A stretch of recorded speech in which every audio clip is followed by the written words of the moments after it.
Kaalam ni Solomon 7. Sama sa tanang tawo, ako usab tawo nga mamatay. Usa ako kaliwat sa unang tawo nga gibuhat gikan sa abog. Gisamkon ako gikan sa binhi sa usa ka lalaki diha sa kalipay sa pakighilawas. Sulod sa siyam ka bulan ang akong lawas na porma pinaagi sa dugo sa taguangkan sa akong inahan. Sa nahimugso na ako, miabot ako sa kalibutan sama sa uban. Nagsugod ako sa pagginhawa sa samang hangin, nga giginhawa sa tanan, o sama kang bisan kinsa, ang unang tingog nga akong gihimo mao ang paghilak. Gilampinan ako o gialimahan. Walay hari nga nagsugod o ginabuhi nga lahi niini. Kay alang kanatong tanan, adunay usa ka paagi sa pagsulod sa kinabuhi ug usa-usab ka paagi sa paggawas niini. Sa pagkamatkon ko nga ako usa lamang ka tawo, nagampo ako ug gihatag kanako ang pagpanabot. Miabot kanako ang espiritu sa kaalam. Gimahal ko siya labaw kay sa bisan unsang trono o korona. Walay bili ang bahandi kung itandi kaniya, ang mahalon nga mga alahas dili makatupong sa iyang bili.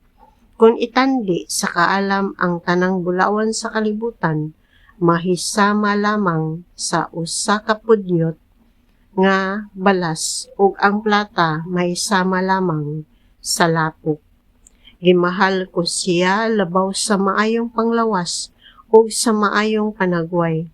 Iyaha, sa kaalam ang usa ka kasanag nga dili gayud mo awop ug gipalabi ko kini labaw sa bisan unsang kahayag. Uban sa kaalam miabot kanako ang tanang maayong butang. Gidad-an ako niya sa dili ikaasoy nga mga bahandi.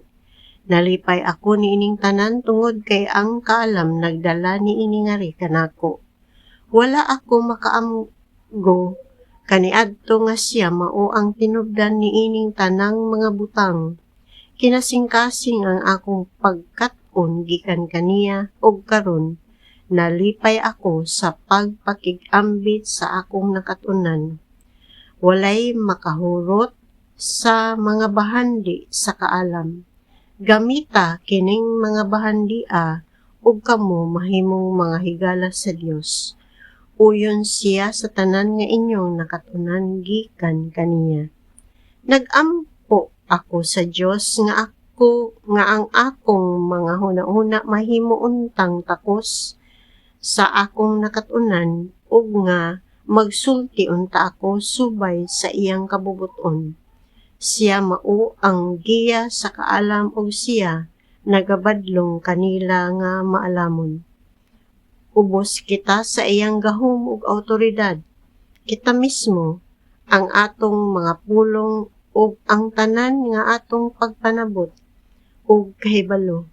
Siya mao ang naghatag kanako sa matuod nga kahibalo, mahitungod sa hanay sa kalibutan ug sa mga gahom sa kinaiyahan, mahitungod sa sinugdanan, tunga ug katapusan sa kapanahunan, sa kalihukan sa adlaw ug sa kausaban, sa mga panahon, sa pagpundok sa mga bituon ug sa pagtuyok sa mga tuig. Nagtudlo siya kanako mahitungod sa kinaiya sa mga buhi nga mga binuhat ug sa linihukan sa mga mananap nga ihalas, sa gahom sa mga espiritu ug sa mga gahom sa pagpangatarungan sa mga tawo, sa nagkalain-laing matang sa mga tanom ug sa kagamitan sa ilang mga gamot aron itambal.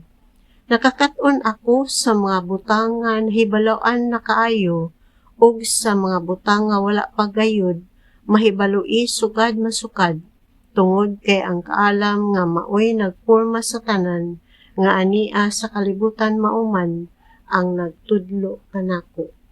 ang espiritu sa kaalam puno sa panabot o balaan usab. Usara siya sa kinayahan apan, nagpadayag sa iyang kaugalingon sa daghan nga mga paagi. Dili kini siya binuhat sa bisan unsang butang, dinhi sa yuta ug nagbuhat kini nga may kagawasan. Kini tin-aw limpyo ug masaligon ug dili kini kapasipad-an. Mahigagmaon kini sa maayo. Hait kini og dili mabuntog, maluluy-on ug higala sa mga tawo.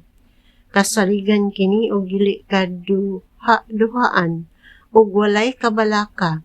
Aduna kini gahom sa tanang mga butang ug nakakita sa tanan. Midulot kini sa tanan nga may panabot, utli ug kanila nga maantigo gayud. Ang kaalam mas abtik pa kaysa bisan unsang lihok. Utli siya kaayo ug mulagba siya sa tanang mga butang. Siya maoy usa ka gininhawa sa gahom sa Dios, usa ka tubod nga putli ug sanag sa himaya nga gikan sa labing gamhanan. Walay bisan unsa nga may buling nga makasulod sa kaalam. Hulagway siya sa kahayag nga walay kinutuban, usa ka hingpit nga salamin sa kalihukan ug kaayo sa Dios. Bisan kun ang kaalam magabuhat nga siya rang usa, makabuhat siya bisan unsa.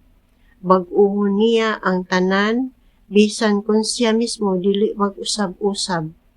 Gikan sa tanang kaliwatan, nagasulod siya sa mga kalag sa balaan, nga mga tawo ug naghimo kanila nga mga higala o propeta sa Dios.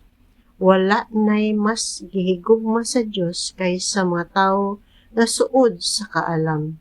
Ang kaalam mas matahom pa kaysa adlaw ug sa tanan nga kabituonan. Mas maayo siya kaysa kahayag mismo tungod kay ang gabii magsunod man kanunay sa adlaw, apan ang daotan dili gayud makabuntog sa kaalam.